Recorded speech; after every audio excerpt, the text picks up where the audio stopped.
Good evening, everyone. Good to see everybody. We're supposed to start at 6:30. We're a few minutes late. We've kind of been waiting for a few folks that called in and said they were headed this way. So we're going to go on and get started. If they come in late, we'll always have to catch them up. But, my name is David Ditch. I know everybody. Some of you are familiar faces. For the most part, I guess we're a home crowd. But for the benefit of those that may be joining us live via the internet, I want to welcome them to the UK Robinson Center for Appalachian Resource Sustainability, our Mountain Monday series. And you're here tonight to hear Ms. Sarah Brandel, who is our food consumer science specialist here at Quicksand, talk about food preservation. I do want to kind of draw your attention to our next Mountain Monday program, which is August 13th. And if you didn't pick up a brochure when you signed in, please pick up one if you're interested in attending the cutting board workshop. This has been one of our more popular Mountain Monday programs. It has limited space, so if you or a friend is interested, I encourage you to call in, make a reservation. We only got space for 20. There is a $10 registration fee, but what you're going to be doing is learning a whole lot about the woods, the timber, the trees that grow here in eastern Kentucky, and those particularly that are used in making these cutting boards, and you will get to make a cutting board. Okay, so all that will be held out at the Wood Center, which is, if you're not familiar with it, as you're leaving here, it'll be you take a right out in the big red building.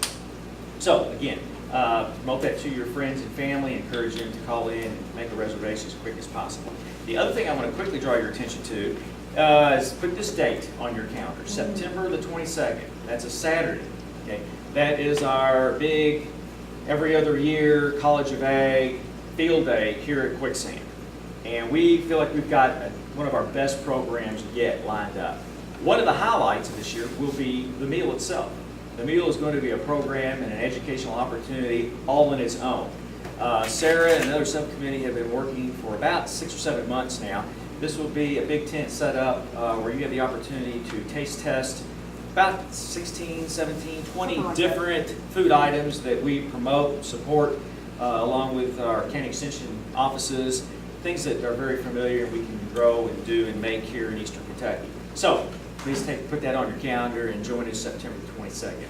All right, with no other introductions or advertisements, Sarah, I'll turn it over to you. Thank you, David. Appreciate it. As David said, my name is Sarah Brandel, and I am the Family Consumer Science Specialist here at the Robinson Station. And I have been working here at what we call Quicksand at the Robinson Center for going on about 18 years. And yes, I did start work when I was a mere child. But I work with a food and nutrition program. It is a national federal nutrition education program. And we have one of our assistants here in the audience with us tonight. But we have two nutrition education programs in the state of Kentucky that are run through the University of Kentucky through the Cooperative Extension Services. And we have about 90 assistants that work across the state teaching food and nutrition to low-income families, to limited resource families. So we have a lot of success with that. But I know that everybody here tonight has an interest in food, or you wouldn't be here. How many of you all actually have gardens at home this summer? Right, everybody here has a garden at home. That's wonderful. So you all probably grow your own food, and I know you probably like to cook. So one of the things that I wanted, that I was reading in a book the other day, and I want to quote from it. It was The Joy of Cooking. And it says, everybody who prepares food by what they choose, everybody who prepares, to get my glasses on here, who prepares food by what they choose and how it is prepared, influence our family's health and happiness. Now, isn't that the truth? We are what we eat. This is the time of year when gardens are coming in, and you've got all this produce coming in at a lot of it at the same time. So this is the time of year that we start to preserve some of this food to use at a later date. I forgot to move it to my next slide. Okay, waste not, want not. What are some of the reasons that people like to preserve food? Anybody got any ideas? So you can enjoy eating it. They enjoy eating it, right. It tastes good, doesn't it? And it's economical. We have an abundance in the summertime. We want to preserve it so that we can have it in the winter when it's not as abundant as it is. And it saves us money if we if we preserve our own food. And there's nothing like serving a meal in the middle of winter and you can tell your guests or what, whoever's there, your family, we grew this. This came out of our own garden. So it really makes a difference, I think, when you have a hand in it. We grow food, we garden, we preserve food out of tradition too. I remember some of my earliest memories when I was a child was topping strawberries for my grandmother when she was making strawberry jam. I remember because she yelled at me because I was cutting them too big. I can remember spending days in the summertime stringing beans on cotton string so that we could make shucky beans. Anybody in here remember ever doing that? Jack Neese remembers doing that. So we all kind of probably have some memories of doing some food preservation. A lot of times we preserve food simply because we maybe find a new recipe in a magazine for a new jam or a jelly. I know a friend of mine made some different jam last year. He's sitting right here. He made basil jam or basil jelly last summer when we had a lot of basil growing. So that was something new and different that he tried to do. And by preserving our own food, we can control what's in it. We can control how much salt's in it. We can control, up to some point, how much sugar is in some of this food. We're not putting preservatives in our foods like a lot of the companies do when they put them on the shelf so that they'll last a long time. So we have a little bit of control over what we're eating when we preserve our own. The three methods that we normally use to preserve food are canning, freezing, and drying. Those are the ones we normally think of. And I'm not going to talk about canning tonight. And actually, I wanted to make this announcement. Tomorrow morning at 9 o'clock, Martha Yon at the Extension Office is doing a canning workshop. So you all are welcome. She's got it open to the public. Anybody's welcome to show up and take part in that. I believe they're going to be doing some water bath canning tomorrow down there. She's just having a small little workshop. But another thing that we have to think about when we preserve food is the cost, because there is kind of a cost, to preserving our own food. There's the cost of growing it, the time that we spend in the garden, and that takes up a lot of our time. Think about the water that we spent watering our flowers and our plants so far this summer. What are some other costs of food preservation? Anybody? Electricity. The equipment. The containers, the utensils. It also costs us storage space in our homes, doesn't it? And some of these techniques that I'm going to talk about today take up a little bit less storage than some of the others. We have to think about the equipment, the utensils, containers, the seed, the fertilizer, and we have to think about purchasing the food if we're not growing our own. A lot of times we'll purchase from somebody locally. Sometimes we're able to purchase from the farmer's market or somebody locally. And if we do purchase our food locally, it really adds to our communities. It keeps those dollars in the community. If a lot of our food, I don't know if you all know this or not, but a lot of our food spends an average of 1,500 miles on the road before it gets to us. From the farm to our table, a lot of the food that we eat spends 1,500 miles on the road. No wonder our food's so expensive. That's transportation costs, fuel costs, it's labor, all kinds of things factor into that. So it's a great big cost. Using local foods, growing our own, we get fresh quality. It's fresh, it's colorful, the texture's good. I don't know about you all, but I hate eating any canned vegetables. A lot of vegetables that come from the cans from the grocery store. They really do have a different taste than things that you can on your own. And whatever method it is that you do, whether it's canning, freezing, or drying, I usually use a combination of the three during the summer. And there's some foods that we like better canned than we like frozen, or some foods that we like better frozen than canned. I know when I was growing up, I'm from Eastern Kentucky. We eat white half runners. White half runners, you do not freeze them. You either can them or you dry them. We never did like frozen green beans for some reason. So today, I was brought up not eating frozen green beans, so today I don't like really care for frozen green beans. So that's not the way that I do it. Okay. First, I'm going to talk tonight about freezing foods. many of you all do freeze foods from your gardens? What typically do you freeze? Green beans. Yeah, I was gonna say. Tomatoes. She's from California, you can tell. Tomatoes, right, tomatoes, green beans. What else do we freeze? I freeze June apples if I can get it. Right, good. Now, do you grow your own, or do you have to get those somewhere else? I have a few that I have my own, but Mm-hmm. I've lost my main tree. And what do you do with your green apples? What do I do? After you freeze them? We have them with country ham and hot biscuits for breakfast, or somebody comes in, you know, have sausage and Fried apples? and hot biscuits Oh, for that's good company, they enjoy it. Good deal. What about anybody else? What other things do we freeze? We freeze Rhubarb, blueberries blueberries? and I freeze rhubarb too. rhubarb, blackberries. Mm-hmm. A lot of the berries. Our berries freeze better than than canning them, unless you're making jam. I'm a big jam maker. I make a lot of jam. But freezing is the easiest, most convenient, and least time-consuming method of food preservation that we do. The advantages of freezing food is that it keeps its color, it keeps its texture, it keeps its flavor, and it also preserves the nutritive value of the food when we freeze it.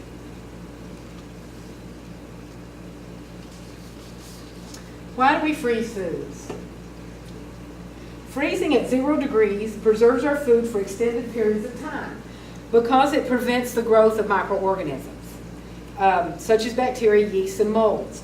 You know that bacteria, yeast, and molds need the same thing that we need to grow. We need food, we need water, and we need the correct temperature. If you take away one of those, you're going to suppress those molds, those yeasts, and those bacteria from growing. Enzymes in our foods, such as meats and our produce, promote chemical reactions such as ripening. So when we freeze food, it stops that ripening process, especially if we blanch food. And we're going to talk about that here in a minute. Botulism, which is the main concern when we can food, isn't a factor when we're freezing it. So that's pretty good. So food safety, microorganisms need things to grow just like we do. So when we're freezing something, as with canning or anything else, we need to start with the best quality that we can.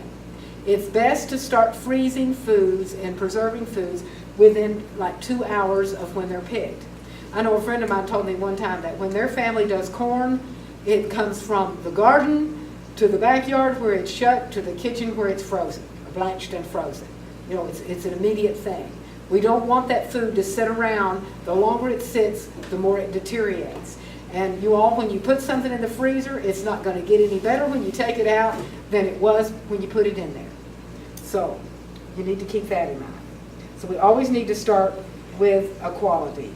The original product, that's the most important determining factor to the end product.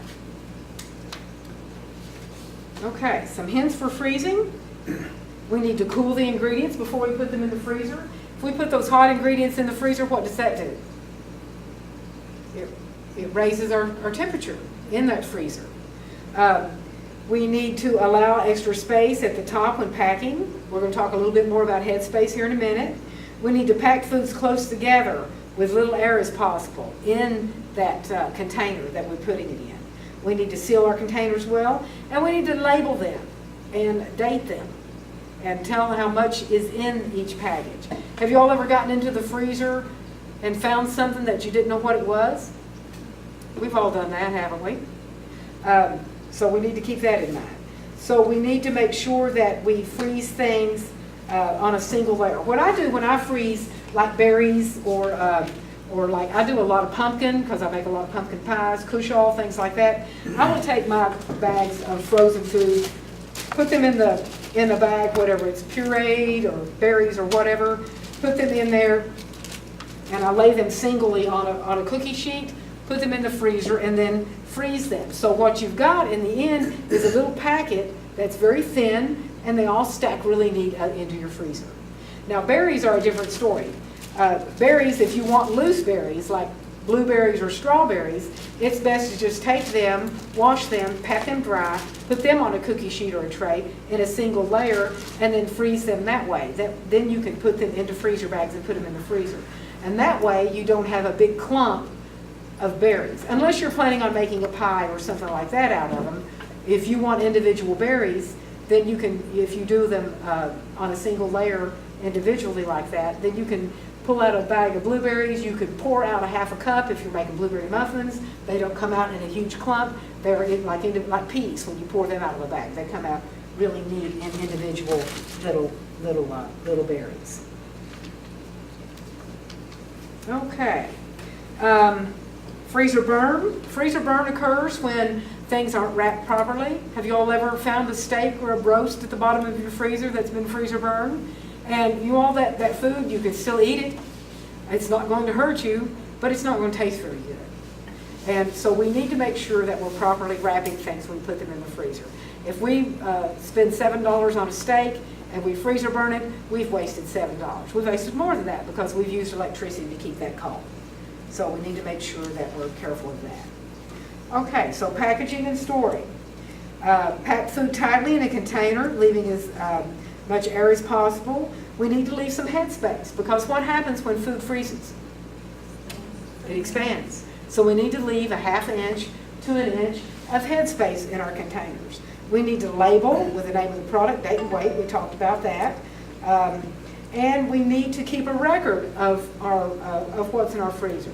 Good freezer management, you all, is one of the most important things when you can or when you freeze a lot of food and have a freezer full of food.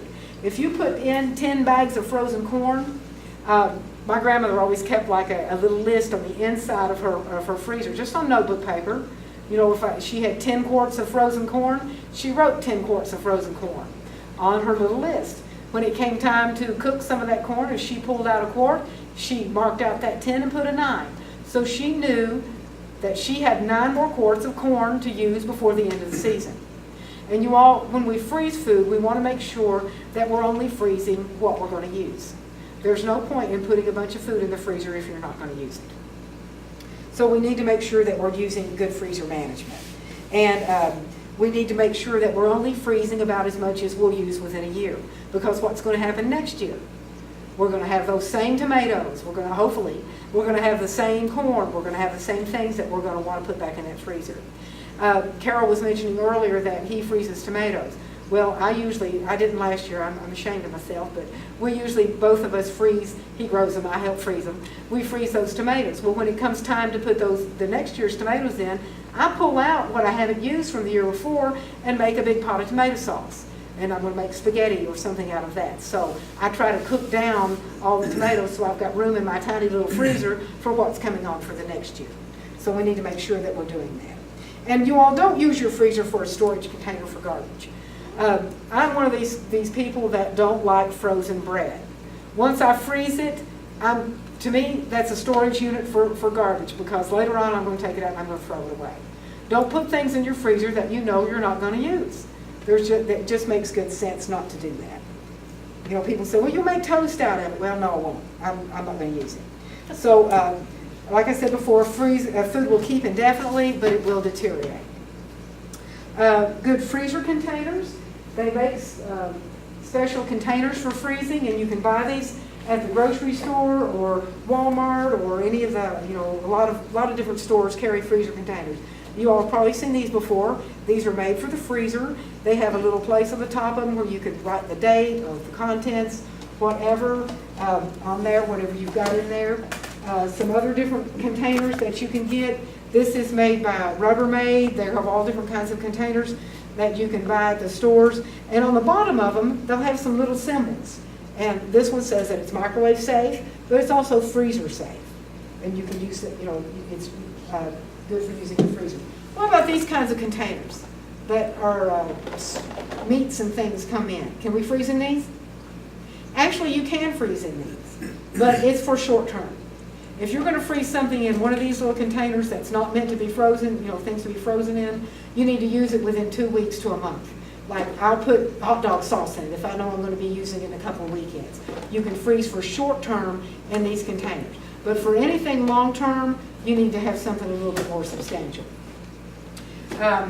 They make bags. We all use these. There's a difference between a storage bag and a freezer bag. Pull one of these out. And I want to pass these around. I want you all to feel the difference in the weight of these two bags. You can just tell that this is flimsy, it's very thin. And we want to make sure that we're using a good freezer bag and not a storage bag when we're freezing. Containers need to be leak-proof. They need to be easy to seal.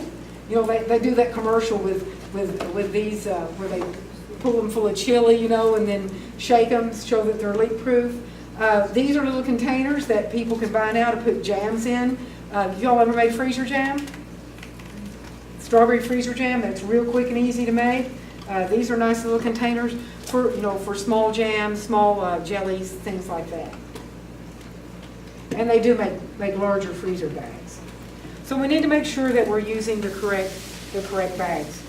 Meat, if you buy meat in the store that's already wrapped in plastic, that is supposed to be airtight. You can freeze meat in the container or the plastic container that it comes in, but again, that's for short-term storage. If you want to keep something, like if you're doing meat, you know, for several months, you're going to want to take it out of that package and rewrap it. Whether if you put it into, you know, the freezer bags or heavy-duty aluminum foil or freezer wrapping paper, you'll want to redo that. Okay, any questions about that?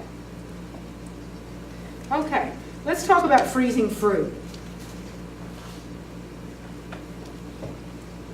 Because fruit is one of the good things that we do like to freeze the most.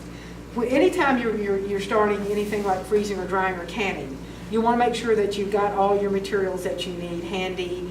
Everything's clean. We want to make sure that we're doing everything in a very sanitized way. We want to make sure that when we're working with fruit, that we're only washing them in cold water. We don't want to soak our fruit because fruit has water-soluble vitamins in it. And if we soak that fruit for a long time in the water, our vitamins are going to leach out of it, so we don't want to do that. We want, when we're freezing fruit, we want to cut them in smaller pieces. And we want to prepare small batches at one time. We don't want to have a whole lot going on in the kitchen. We want to make sure that we're doing small batches. We want to select a packing method according to the recipe that we're using. And I have some handouts over here, David, if you wouldn't care to pass these two out. There's one on freezing fruits and one on freezing vegetables. Thank you. And for freezing fruits, we do have some recipes that David's going to hand out to you all. Fruits really freeze really well because they keep their texture and their flavor and their color better if we freeze them as opposed to canning them. You know, you've probably seen people that can peaches that people have canned. They sometimes don't really look all that good. Now, in this handout that David is handing to you all, the one on freezing fruits, it goes through the different types of packing. There are different types of pack that we can use when we freeze fruits. A lot of times when I freeze fruits, especially like berries, I mentioned I don't put anything on them. I don't sugar them. I don't put any syrup or anything like that on them. I'm going to do my berries just plain because I want them to be like individual berries. But if we're doing some other fruits like peaches, we might want to put a syrup on them. You're going to have a better product if you put some kind of syrup on your fruits like peaches. You can do like a syrup which is made by dissolving sugar in water and chilling it. Mild flavor fruits, you can use a lighter syrup. More sour fruits. I picked some blackberries the other day, and I tell you what, they needed so much sugar, so I probably would have used a heavier syrup with them if I had frozen them. So we want to make sure that we're using something because it makes your product a lot better. We can syrup pack them. We can sugar pack them. If you're using a syrup, you want to make sure that you're making the liquid ahead of time. The recipe for light and heavy syrups are in this handout, and then you want to make sure that you cover your fruit with that syrup, with the liquid.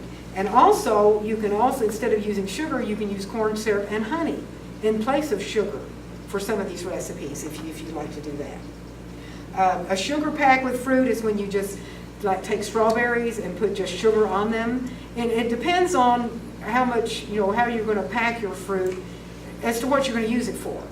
Like if I was going to make strawberry shortcake, I might go ahead and put the sugar on my strawberries before I put them in the freezer.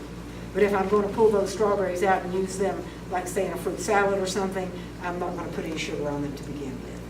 Or the dry pack is when you just put the berries in on a single layer and then freeze them, like that. There are several recipes in here, the syrup pack, the sugar pack.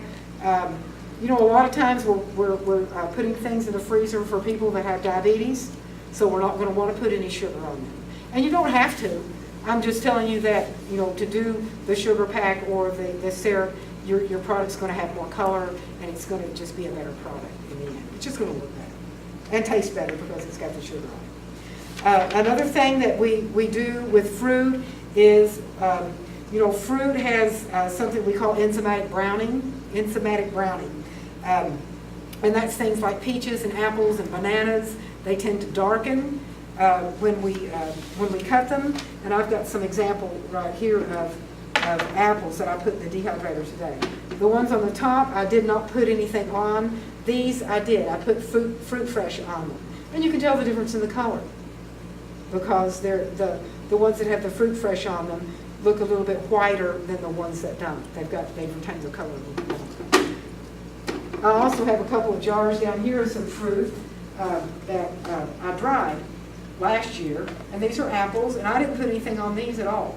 But they are a little darker than they would be if I had put something on them. And these are Asian pears, and I didn't do anything with these either.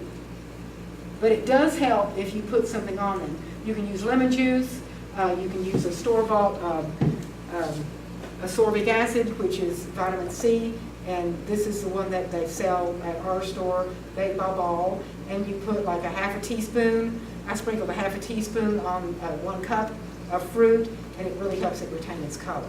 So that's something that you might want to do. And keep the flies out of the kitchen.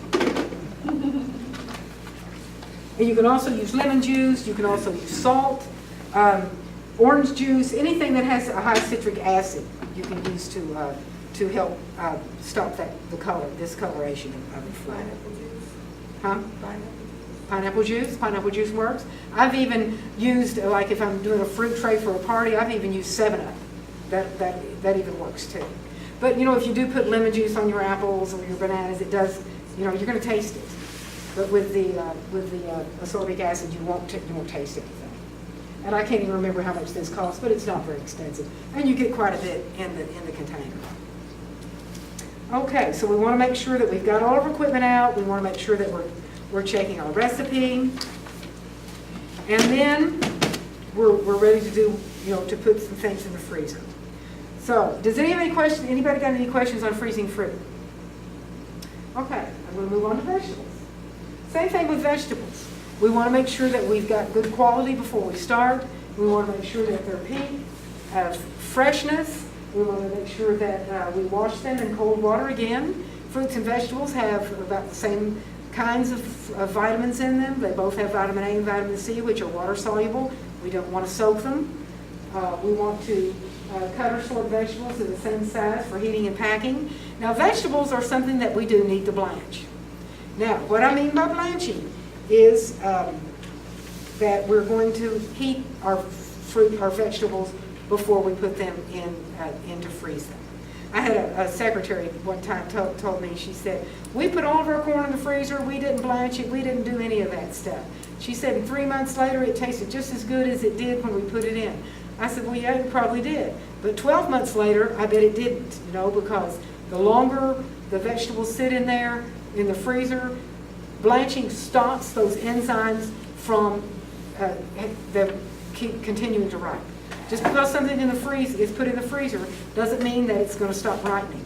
It's going to continue to deteriorate unless you blanch it. Most vegetables freeze well. Again, the quality is important when you start, but there are some vegetables that freeze better than can. You know, like lima beans, for instance. Corn. We freeze a lot of corn. We don't can it, especially the corn that we have today because of the high sugar content. The last time you froze, I mean, you probably canned corn. Last time probably it turned really brown on you. That's the high sugar content in it. So The product, people don't really like canned, but frozen corn, it's just really, really good.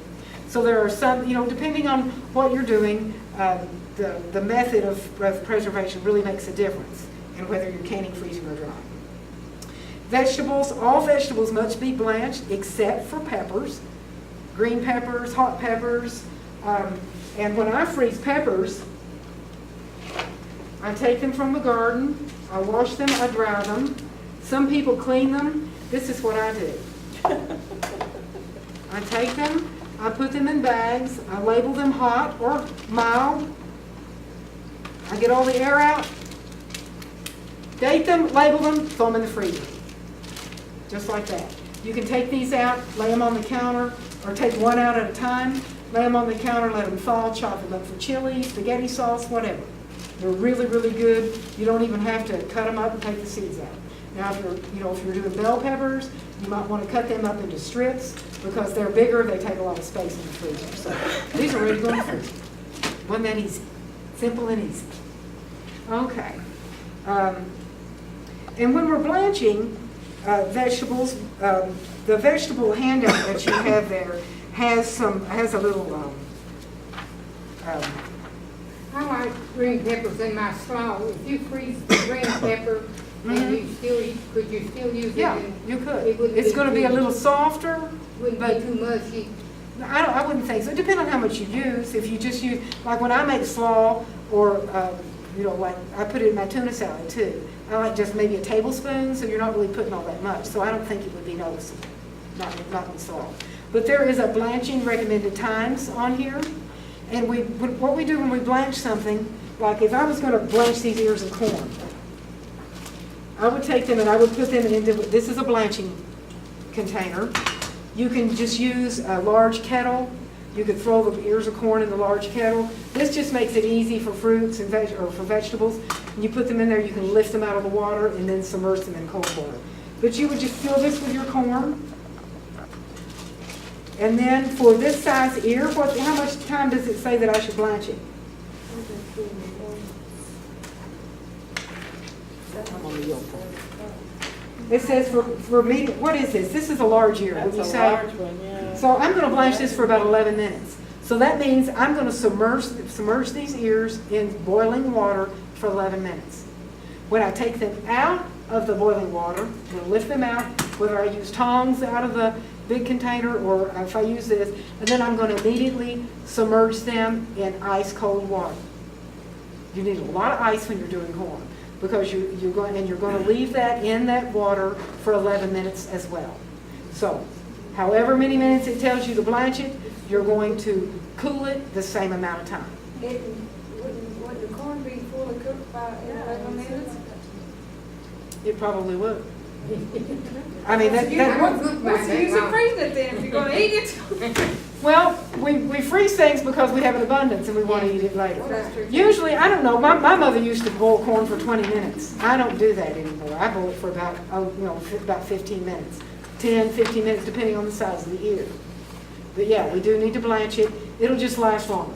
If you don't blanch your corn, you need to eat it within a I couple of don't think months. it keeps us well fed and brains. Huh? I've never had good luck with mine without blanching. Without blanching it, exactly. So we do need to do that with all of our vegetables. And I did, for drying, these green beans that I've got down here, I did blanch.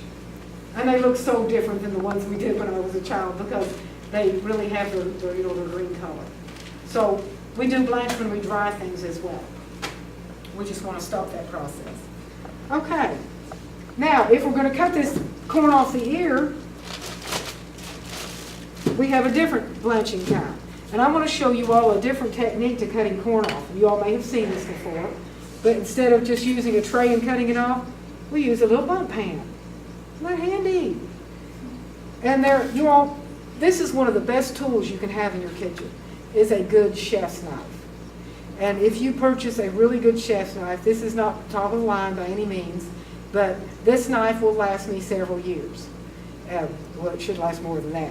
But a good chef's knife is one of the most important things you can have in your kitchen. A good paring knife is also a really important tool that you can have in your kitchen. And then, there are all kinds of different knives. We have serrated knives for cutting meat.